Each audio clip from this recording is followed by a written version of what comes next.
Hello students, political science की आज की क्लास में हम इंडियन पार्लियामेंट पार्ट 2 लोकसभा के विशेष संदर्भ में अध्ययन करेंगे। लोकसभा भारतीय संसद का निम्न किंतु लोकप्रिय सदन होता है। लोकसभा के सदस्यों का निर्वाचन जनता द्वारा प्रत्यक्ष रूप से किया जाता है और हमारी कार्यपालिका यानी मंत्रिपरिषद लोकसभा के प्रति उत्तरदायी होते हैं। लोकसभा की सदस्य संख्या अधिकतम 552 हो सकती है। वर्तमान में यह संख्या 545 है। लोकसभा के सदस्यों का निर्वाचन जनता द्वारा किया जाता है और ऐसे नागरिक जिनकी आयु 18 वर्ष पूरी हो चुकी है, जो कि भारत के नागरिक हैं और जो मानसिक रूप से पागल एवं दिवालिया न हो, वह इसमें मतदान कर सकते हैं। लोकसभा के सदस्यों की योग्यताएं इस प्रकार से हैं कि वह भारत के नागरिक होने चाहिए, वह 25 वर्ष की आयु प्राप्त कर चुके हों, वह लाभ के किसी पद पर कार्य न कर रहे हों, वह मानसिक रूप से पागल एवं दिवालिया नहीं होने चाहिए।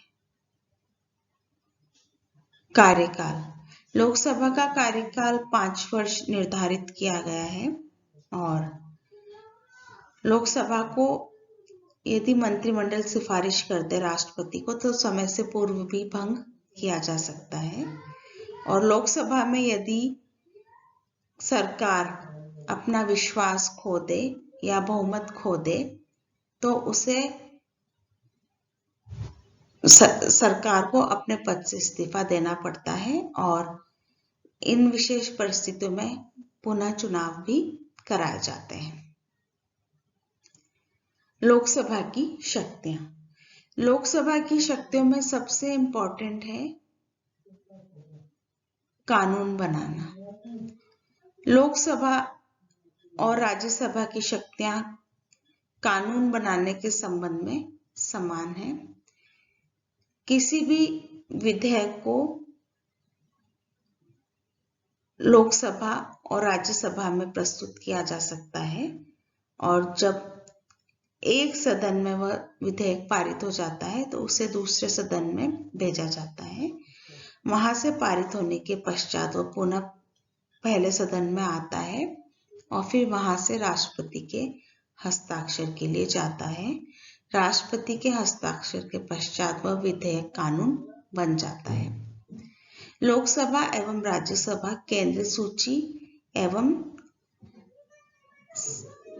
समवर्ती सूची के किसी भी विषय पर कानून बना सकती हैं और विशेष परिस्थितियों में राज्य सूची के विषयों पर भी कानून बना सकती हैं। नेक्स्ट है निर्वाचक मंडल के रूप में कार्य।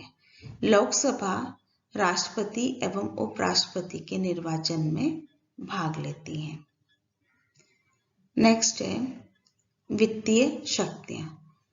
लोकसभा इसलिए भी ज्यादा शक्तिशाली सदन है क्योंकि उसके पास वित्तीय शक्तियां पूर्ण रूप से मौजूद होती हैं।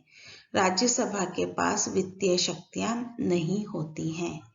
कोई भी वित्तीय विधेयक लोकसभा में ही प्रस्तुत हो सकता है और लोकसभा से पारित होने के पश्चात वह राज्यसभा में जाता है।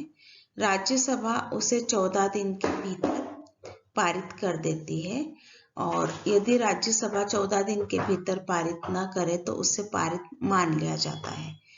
इसके अलावा राज्यसभा उसमें कोई परिवर्तन नहीं कर सकती, वो केवल सुझाव दे सकती है और लोकसभा के लिए आवश्यक नहीं होता है कि वो सुझाव को माने।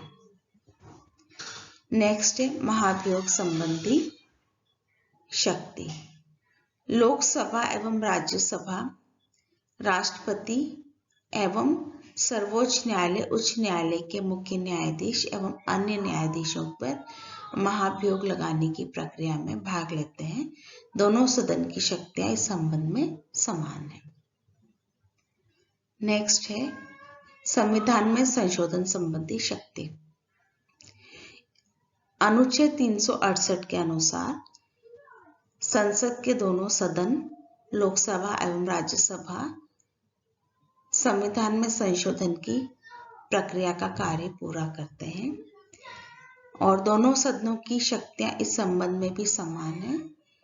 एक सदन से पारित होने के पश्चात प्रस्ताव दूसरे सदन में जाता है और वहां से भी पारित होने के पश्चात संविधान में उसे पारित मान लिया जाता है और इस तरह से संविधान में संशोधन हो जाता है।